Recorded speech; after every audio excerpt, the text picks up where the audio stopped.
Сәлеметсіздер ме, оқушылар? Қалдарыңыз қалай? Бүгін сіздермен жаңа бөлімді бастаймыз. Экономикалық интеграция бүгінгі күннің даму үрдісі деп аталады.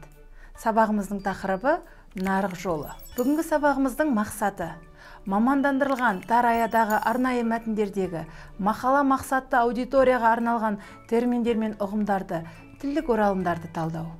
Оқушылар, бүгінгі сабағымыздың негізгі ұғымдарымен танысып өтейік. Экономикалық интеграция түрлі елдердің ұлттық шаруашылықтар арасындағы ынтымақтастық және олардың толық немесе ішінара бірегейлендірілуі.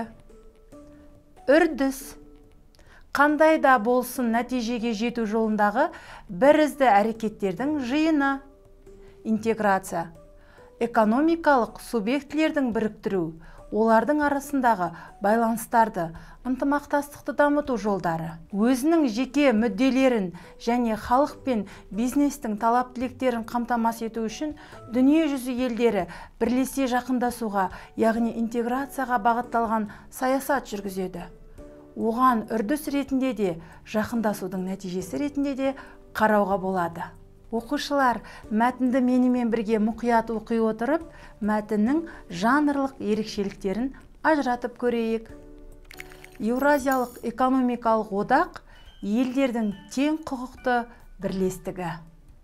Әлемдегі интеграциялық үрдістер жеке бір адамның немесе топтардың мүддесін көздеу үшін ұйымдастырылған дүниелер емес. Бұлар егеменді мемлекеттердің өзара келісіммен бірін-бірі қолдау, бір-бірінің өндірісіне, сауда айналымына, кең нарық ашу үшін, яғни жан-жақты дамуына жол ашатын өте тиімді амал ретінде бүгінгі күні кеңінен қолданып отырған құрылымдар.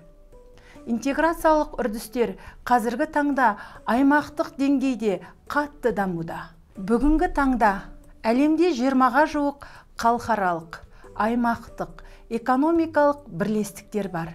Еуразиялық экономикалық одақтың құрамындағы Ресей, Беларусь, Қазақстанның бұрыннан келе жатқан экономикалық қана емес, әлеуметтік тығыз байланысы, достығы бар. Еуразиялық